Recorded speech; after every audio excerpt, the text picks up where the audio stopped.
Do you think the authorities of that country can and will protect you if you continue living in or returning to that country? As no, Korea is politically very unstable. No one can expect how it will be changed. Even if Korean laws can protect me temporarily, it does not permanently protect me from violence. It's the problem of racial discrimination.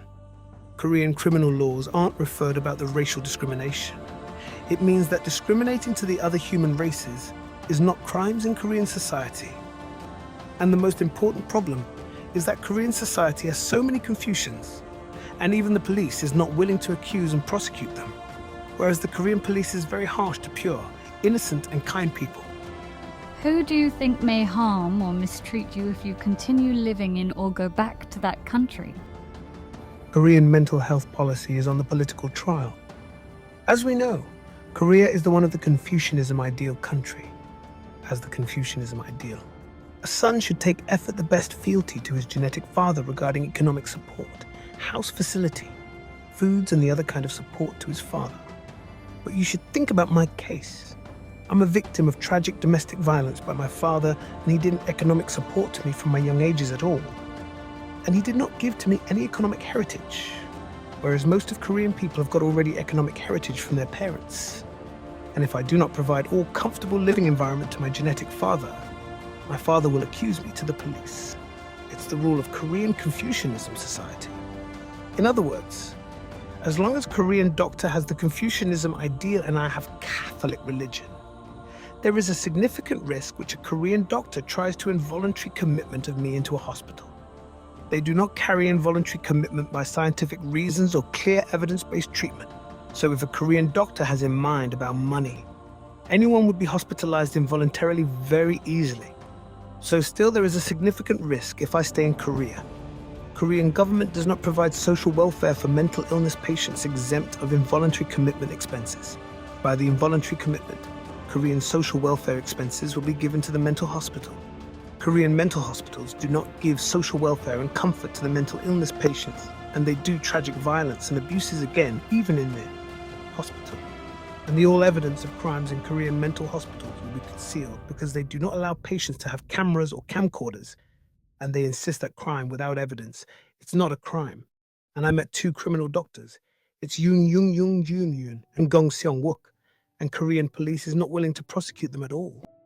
The Korean Criminal Procedure Act does not allow to accuse my genetic father, because most of Korean laws were influenced by Korean Confucianism ideals, and it was made by the dictator Park Chung-hee. As you see the Korean money, it shows totally Confucianism ideals and represents the most feudal society. My grandmother was a typist in the Governor General Office of Chosen during 1945. So she has both sides of Korean ethic and Japanese morality. And she was also experienced tragic Korean War. And she was also a victim of Korean society. And she taught me to keep honor always. So there is no way to solve these problems. So I chose to seek for other countries. Why do you fear living in or returning to the country you listed at question 25? Your answer should pay special attention to what happened to you, not the general situation in that country. I was grown up alone by my grandmother, and I met my parents at 6 years old for the first time. From when I was 6 years old, I suffered aggressive domestic violence and child abuse by my father. It was a tragic disaster, and I declared the domestic violence and child abuse to the police. But police didn't pay attention to me at all for the reason that I didn't have clear evidence of them. I was called to the mandatory and military involuntarily when I was 20 years old, and I suffered the violence and bullying from military mates. And I eventually had got schizophrenia diagnosed, which was caused by so aggressive bullying. Just within 1 month after that, I retired and came back from military to the Korean society. A Korean doctor took me into the mental hospital involuntarily, and I was diagnosed schizophrenia by a Korean doctor, even if there was not any symptom of schizophrenia such as delusion, hallucination, disorganized thoughts and speech, etc.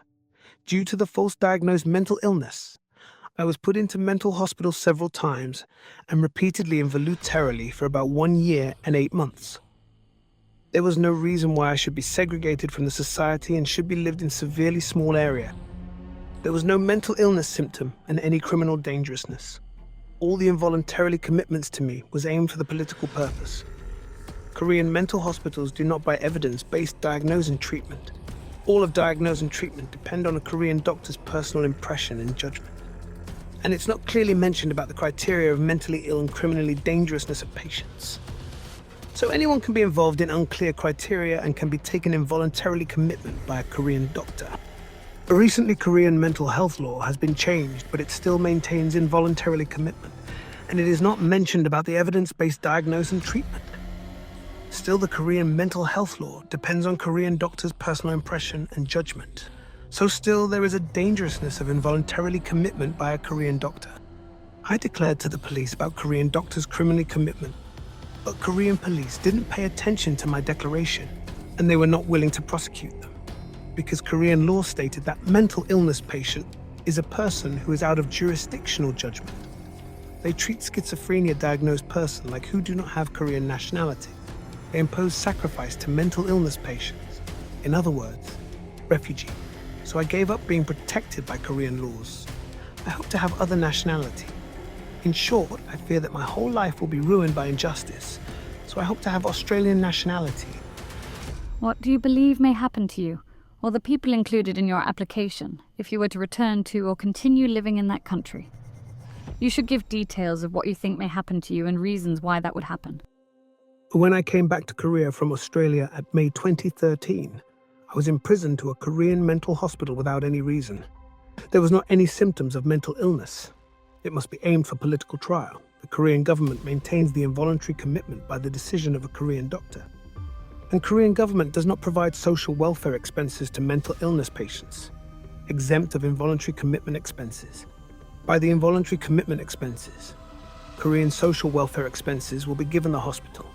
So if a Korean doctor has in mind about money, involuntary commitment can easily take place. I'm doing a physically hard job, and the wage is about $1,500 per month.